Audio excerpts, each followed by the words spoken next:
बहुत समय की बात है। एक गांव में एक चिलिया नाम का आदमी रहता था, जो कि बहुत ही दिल से अच्छा और नेक इंसान था, जिसके पास 4 बकरियां थीं और वो उनको रोज ही जंगल ले जाया करता था ताकि वो वहां पर घास फूस खा सके।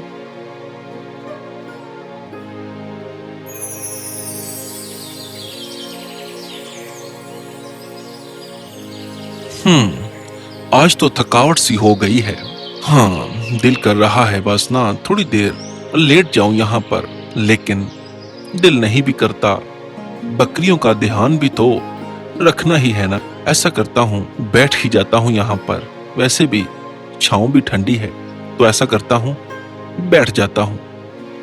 चिल्ली एक घने पेड़ के नीचे बैठ जाता है और अपनी बकरियों का ध्यान रखता है।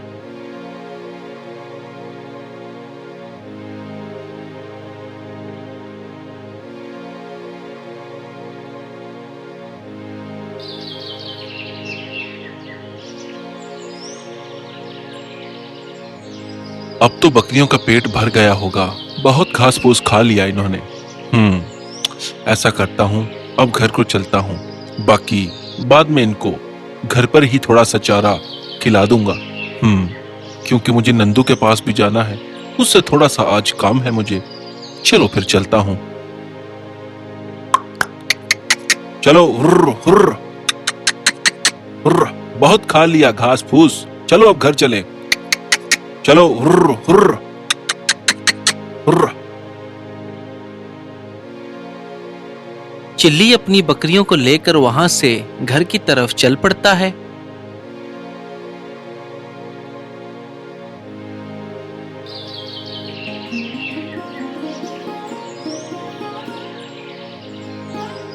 चिल्ली जा रहा था कि रास्ते में उसको एक आवाज सुनती है, किसी के रोने की, और चिलिया रुक जाता है और गौर से सुनता है।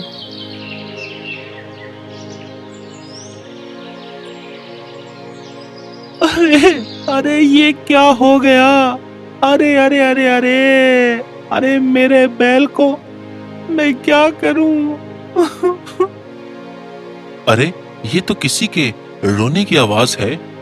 मुझे लगता है कोई मुसीबत में है, शायद मुझको ढूंढना चाहिए। मुझे लगता है कि ये आवाज उस तरफ से आ रही है। चलो देखता हूं कौन है।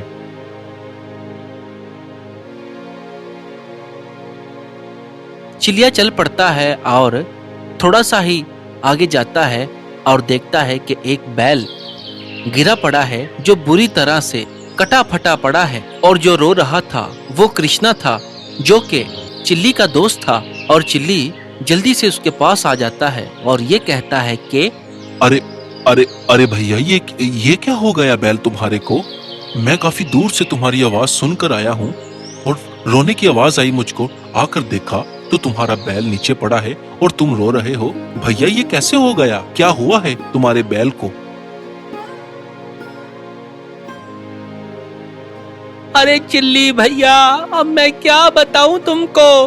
रात को मेरा बैल घर से निकला और इस जंगल की तरफ आ गया। सुबह उठकर देखा तो ये तबेले में नहीं था, तो मैंने बहुत ढूंढा, तो मुझे किसी ने बताया कि तुम्हारा बैल मैंने जंगल की तरफ जाते देखा है। तो मैं इसको ढूंढता ढूंढता इधर आ गया, लेकिन चिल्ली भैया आकर देखा तो ये कटा फटा पड़ा हुआ है, जैसे किसी जानवर ने इस पर हमला करके इसको फाड़ खाया। अरे चिल्ली भैया, अब मैं क्या करूँगा? मेरा इतना अच्छा बैल जाता रहा। अरे कृष्णा भैया, काम तो बहुत ही बुरा हुआ है, अच्छा नहीं हुआ। ऐसा नहीं होना चाहिए था, तुम्हारा बहुत ज्यादा नुकसान हो गया है। लेकिन ऐसे रह भी तो नहीं सकते ना। पहले भी मैंने सुना है कि जंगल में कुछ जानवर कटे फटे पड़े मिले, कि जैसे किसी जानवर ने उन पर हमला किया और उनको फाड़ा। आज तुम्हारे साथ हो गया है ये। पहले तो जंगल के जानवरों के साथ होता था, अब ऐसे हमारे जानवरों के साथ भी होने लग पड़ा, तो फिर बात तो गलत है ना। इसका कुछ तो सोचना पड़ेगा। तो और क्या चिल्ली भैया, सोचना तो पड़ेगा, लेकिन अब देखो, मैं ये कह रहा हूँ कि मेरा नुकसान हो गया है, किसी और के साथ ना हो। तुम बात ठीक कह रहे हो, हमको सोचना पड़ेगा, लेकिन ये कर कौन सकता है? भेड़िया तो इतने बड़े बैल को नहीं पकड़ सकता, तो फिर कौन हो सकता है? कहीं ये किसी इंसान ने तो नहीं किया? नहीं कृष्णा भैया नहीं, मुझे नहीं लगता। अगर कोई इंसान ऐसे करता तो वो इसको ले जाता साथ, या फिर वो इसको जिंदा ही लेकर जाता ताकि वो इसको बेच सकता। मुझे तो जानवर का काम लगता है। अरे चिल्ली भैया, जिसका भी काम हो, चाहे जानवर का चाहे इंसान का, लेकिन नुकसान तो मेरा हुआ है ना। मेरा बैल तो चला गया ना, अब तो ये वापस नहीं आएगा ना। है भी मेरे पास एक ही बैल था, अब मैं बैलगाड़ी कैसे चलाऊंगा? क्योंकि बैल खरीदने में तो पता नहीं अब कितने महीने लगते हैं, क्योंकि पैसे कहाँ से जुटा पाऊंगा इसके लिए। जिसने भी किया है ना, ऊपर वाला उसका भला ना करे, खत्म कर दे उसको भी, जैसे मेरे बैल को किया। अच्छा तुम परेशान मत हो, इसका फैसला अब बादशाह सलामत करेंगे। चलो हम दोनों बादशाह सलामत के पास चलते हैं, उनको सारा माजरा बताते हैं कि तुम्हारे बैल के साथ क्या हुआ, और देखते हैं फिर बादशाह सलामत क्या कहते हैं। चिल्ली वहाँ से कृष्णा को साथ लेकर चल पड़ता है ताकि बादशाह सलामत को जाकर सब कुछ बताया जा सके।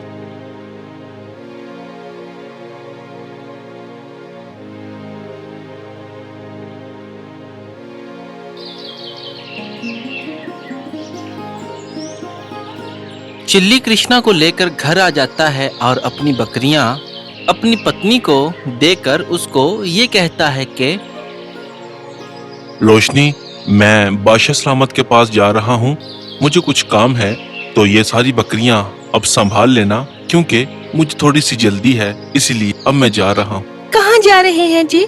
कुछ बताएं तो सही। और ये कृष्णा भैया को क्या हुआ है? बड़े ही परेशान लग रहे हैं, और आप इनके साथ ही जा रहे हैं। कोई परेशानी वाली बात तो नहीं ना? मुझको बता कर जाएं, ताकि फिर मैं परेशान नहीं होंगी ना। ये भी तुम ठीक कह रही हो। मैं जंगल से आ रहा था और कृष्णा भैया वहाँ पर रो रहे थे, और इनका सामने बैल कटा फटा पड़ा हुआ था, जैसे कि किसी ने हमला किया हो उस पर, जैसे कि किसी जंगली जानवर ने उस पर हमला करके उसको मार दिया। तो हम बादशाह सलामत को यही बताने जा रहे हैं कि पहले भी जंगल के जानवर कटे फटे मिले हैं, जैसे उन पर भी किसी ने हमला किया हो, लेकिन आज गांव वालों के जानवरों को भी नुकसान पहुंच रहा है, तो ये गलत बात है। तो यही बात करने हम बादशाह सलामत के पास जा रहे हैं। ठीक है जी, मैं बकरियों का ध्यान रख लूंगी, आप ध्यान से जाइएगा और बादशाह सलामत को अच्छे से बताइएगा जाकर, ये वाकई ही गलत बात है। अब देखिए कृष्णा भैया का कितना ज्यादा नुकसान हो गया, कल को हमारा भी हो सकता है, किसी और का भी। नहीं, आप जाएं और जाकर ये खबर बादशाह सलामत तक पहुंचाएं, ताकि उनको पता चले और वो इस बात पर कुछ सोचें।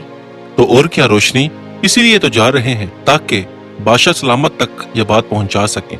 तो अच्छा, अब हम चलते हैं, बकरियों का ख्याल रख लेना, ठीक है? और मुझको आने में थोड़ी सी देर भी हो सकती है, तो परेशान मत होना। जी ठीक है, अब आप ध्यान से जाइएगा, मेरी फिक्र मत करें, बस जल्दी से जाएं और ख्याल रखिएगा। चिलिया बकरियों को रोशनी को दे देता है और कृष्णा को लेकर बादशाह सलामत के पास चला जाता है।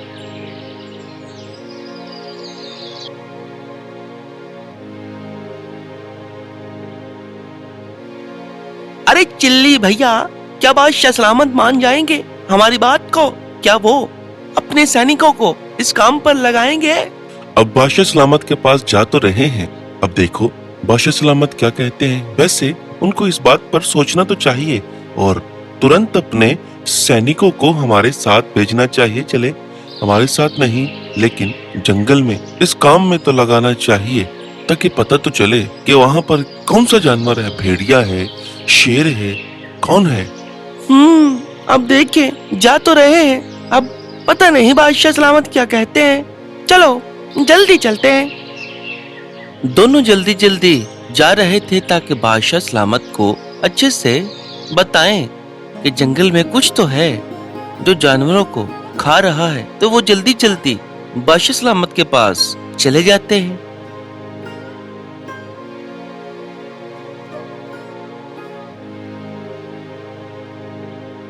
दोनों ही बादशाह सलामत के पास आ जाते हैं और चिल्ली बादशाह सलामत को ये कहता है कि बादशाह सलामत, हमारे गांव के साथ ही एक जंगल है बहुत बड़ा, जिसमें आए दिन ही जानवर कटे फटे पड़े मिलते हैं, जैसे उनका कोई शिकार कर रहा है या उन पर कोई हमला करके उनको मार देता है।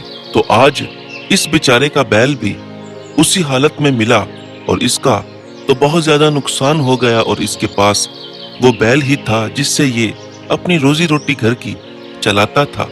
तो आपके पास आने की वजह यही है कि आप कुछ करें, कोई सोचे इसके बारे में, वरना सारे गांव के जानवरों का यही हाल हो सकता है। जंगल में कुछ तो है, या कोई जानवर है या कोई इंसान है, कुछ ना कुछ तो है जो जानवरों पर हमला कर रहा है। जी जी बादशाह सलामत, मेरा तो नुकसान हो गया। मेरे पास एक ही बैल था, लेकिन मैं ये कहता हूँ कि मेरा तो नुकसान हो गया, लेकिन किसी और का ना हो। आज मेरे साथ हुआ है, कल को गांव वालों के साथ होगा।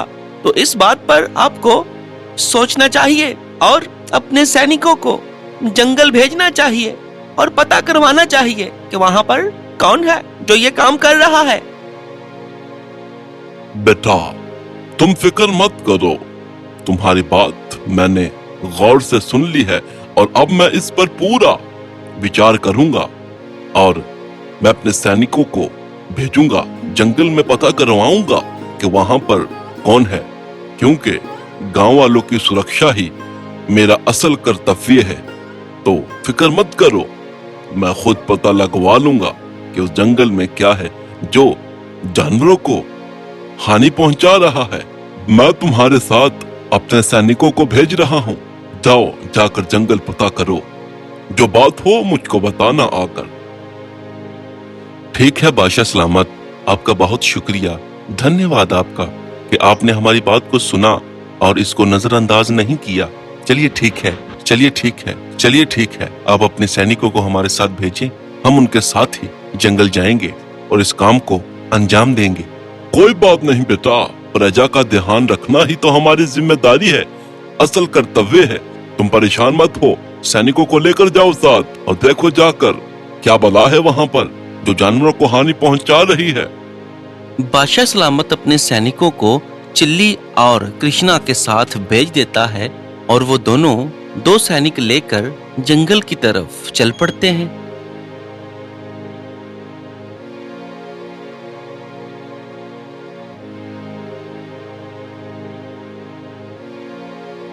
वो जा रहे थे कि चिल्ली कृष्णा को ये कहता है कि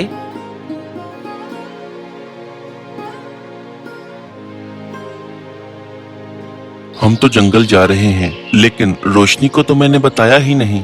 कृष्णा, क्या कहते हो? तुम्हारी भाभी को बता देना चाहिए ना, क्योंकि वो तो परेशान होती रही कि ऐसे कि सुबह के गए हैं अभी तक आए ही नहीं। बताना तो चाहिए ना उसको कि मैं किस काम के लिए जा रहा हूँ, अभी घर नहीं आ सकता, कि मैं जंगल जा रहा हूँ।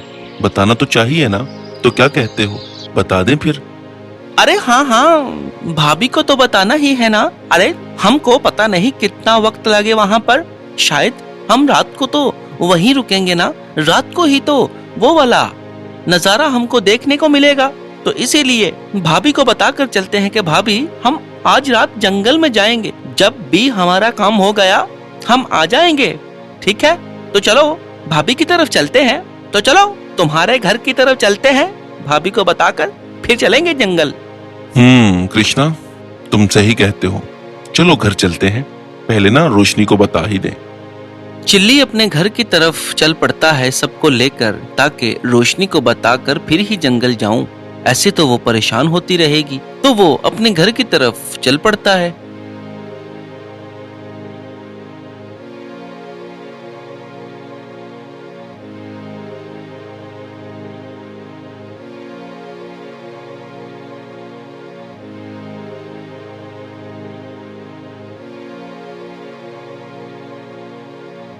चिल्ली अपने घर आ जाता है और रोशनी सैनिकों को साथ देखकर परेशान हो जाती है और चिल्ली को ये कहती है कि क्या हुआ जी, आपके साथ ये सैनिक क्यों है? कहीं बादशाह सलामत ने आपको ही तो नहीं पकड़ लिया? क्या बात है जी, बताए ना, ये सैनिक आपके साथ क्या कर रहे हैं? अरे नहीं नहीं रोशनी, परेशान होने की जरूरत नहीं, और ये मुझको पकड़ने नहीं आए। ये बादशाह सलामत ने हमारे साथ भेजे हैं जंगल की जांच करने के लिए कि जाओ इनके साथ, ताकि कोई मसला ना हो सके और अच्छे तरीके से देखना है वहां पर कि जंगल में क्या चल रहा है। इसीलिए ये सैनिक बादशाह सलामत ने भेजे हैं हमारे साथ। तो मैं तुमको यहाँ पर ये बताने आया था कि मैं अब जंगल जा रहा हूँ, मुझको रात वहाँ पर भी गुजारनी पड़ सकती है, तो परेशान मत होना और दरवाजा बंद करके सोना, या बेला मौसी को साथ से ले आना, उनको कहना कि आज रात मेरे पास सो जाएं, ठीक है? क्योंकि मेरा काम जरूरी है, मैंने तो आज जंगल जाना ही जाना है, ठीक है? आप फिक्र मत करें, मैं बेला मौसी को ले आऊंगी। आप बस जाएं और जाकर अपना काम करें अच्छे से, ताकि आने वाला वक्त सही हो सके, जानवरों को कोई हानि ना पहुंचे। बस अपना ख्याल रखिएगा, मैं बस इतना ही कहूंगी। काम तो आपने करना ही है जो करने जा रहे हैं, ख्याल रखिएगा बस अपना। वहाँ पर कोई भी हो सकता है, बस ऊपर वाला आपके साथ हो। चले जाएं अब। चलो ठीक है, अब हम चलते हैं, तुम अपना भी ख्याल रखना। इतना कहकर चिल्ली और बाकी सब जंगल की तरफ चल पड़ते हैं।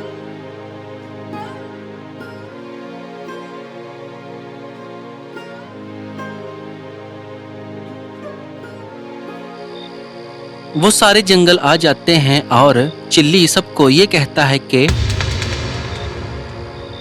हम सब इस पेड़ के पीछे छुप जाएंगे और इंतजार करेंगे, शायद कोई आहट हमको सुनाई दे या कोई यहाँ से गुजरे तो पता चल ही जाएगा। लेकिन हमको चाहिए था कि घर से कोई बकरी, कोई मांस का टुकड़ा ऐसा कुछ लेकर आते, लेकिन हम वो जल्दी में लाना तो भूल गए हैं। लेकिन अब इंतजार करेंगे, वरना कोई जानवर लेकर आना ही पड़ेगा। चलो वैसे इंतजार करते हैं, शायद कोई जंगली जानवर ही यहाँ से गुजरे और जो शिकारी है उसके पीछे पीछे आ जाए। चलो यहाँ पर इंतजार करते हैं, लेकिन सब लोग चौकन्ने रहना, कहीं से भी हमला हो सकता है। बुरी घड़ी का कोई पता नहीं होता, कभी भी आ जाती है। लेकिन मैं इतना ही कहूँगा कि सब लोग चौकन्ने होकर रहें, ठीक है? ये ना हो कि जंगली जानवर का शिकार होना है कि नहीं हमारा हो जाए। सारे चौकन्ने रहेंगे, ठीक है?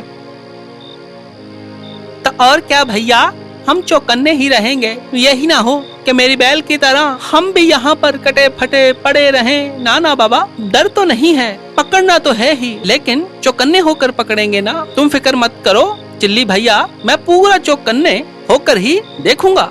हाँ हाँ ठीक है, ठीक है। और आप दोनों भी चौकन्ने होकर रहिएगा, ठीक है? कहीं से भी हमला होने की संभावना है, क्योंकि वो जानवर है, किसी पर भी हमला कर सकता है। तो मेरा तो यही कहना है आपको भी। वैसे तो आप सैनिक हैं, लेकिन कहना मेरा फर्ज है, आप भी चौकन्ने होकर रहिएगा। अरे तू बहुत ज्यादा तेज बन रहा है, तुझको क्या पता कि हम क्या चीज हैं? अरे हम तो एक ही नज़र में 10-10 जानवरों को जो शिकारी जैसे शेर हो मार गिराएं, और तू हमको चौकन्ने रहने की बातें कर रहा है। अरे हमसे चौकन्ने होकर दुश्मन रहते हैं, अरे हम कभी चौकन्ने नहीं होकर रहे। बात कर रहे हो? अरे मुझको मत सिखाओ, मैं बहुत सी जंग लड़कर आया हूँ, मुझको कुछ नहीं होगा। ठीक है भैया, जैसे आपकी मर्जी, मैं क्या कह सकता हूँ आपको। मैंने तो वैसे ही बात की थी एक, बाकी आप तो बहुत बलवान हैं, कोई बात नहीं, जैसे अच्छा लगे वैसे करें।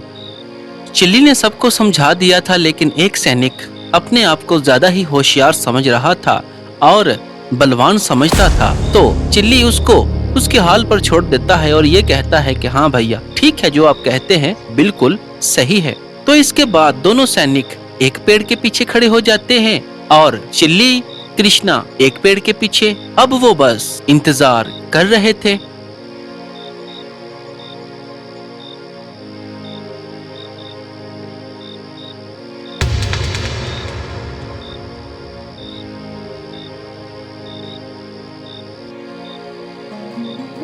काफी देर इंतजार करने के बाद कुछ भी सामने नहीं आता, कुछ भी जंगल में नजर नहीं आता। तो कृष्णा चिल्ली से ये कहता है कि अरे चिल्ली भैया, मुझको तो ये लगता है कि उसको पता चल गया है जो भी था। अब तो कोई भी सामने नहीं आ रहा, पता नहीं हम पकड़ पाएंगे भी या नहीं, मुझे तो नहीं लग रहा। तुमको क्या लगता है भैया? तुम बस थोड़ी देर इंतजार करो, मुझे लगता है कि हम पकड़ लेंगे, क्योंकि इरादा मजबूत हो तो मंजिल आसान हो ही जाती है। देखते हैं क्या होता है। वो ये बातें कर ही रहे होते हैं कि जहाँ पर सैनिक खड़े होते हैं उनके पीछे से एक शेर भागा भागा आ रहा होता है और जो सैनिक बहुत ही बलवान बनने की कोशिश कर रहा था, अहंकार में था, उस पर हमला कर देता है। और अरे बताओ, अरे बताओ बताओ, और अरे अरे ये इस शेर ने मुझ पर हमला कर दिया, बताओ बताओ। चिल्ली इतना सुनता है कि भागकर शेर की तरफ जाता है बिना डरे, और उसी सैनिक का नेजा पकड़कर शेर को मार देता है और शेर वहीं पर ढेर हो जाता है। चिल्ली शेर को तो मार देता है, लेकिन अफसोस कि जो बहुत ज्यादा बलवान और अहंकारी बन रहा था सैनिक, वो भी शेर के साथ दम तोड़ देता है। माफ करना भैया, मैं तुमको बचा नहीं सका। हो, ऊपर वाला तुमको अच्छी जगह दे, लेकिन कभी भी किसी की बात को नजरअंदाज नहीं करना चाहिए। मैं तो ये कहता हूँ, अगर कोई भी आपको कोई भी बात बताता है, कोई चीज सिखाता है, तो आप उसको देखें, सोचे समझे कि इसमें मेरा फायदा हो सकता है क्या। भैया तो बहुत ही ज्यादा बलवान और अहंकार में चूर थे, चौकन्ने नहीं न रहे आप। लेकिन अब मैं क्या कर सकता हूँ। भैया बलवान तो था, लेकिन कभी कभी ताकत ही काम नहीं आती, अकल भी काम आती है। लेकिन भैया ने अकल से काम नहीं लिया। तो इस कहानी से हमको ये सीख मिलती है कि जो बलवान है वो बड़ा नहीं है, जो अक्लमंद है बड़ा वो है, और जो अकल से काम लेते हैं वो हर काम में ही सफल हो जाते हैं।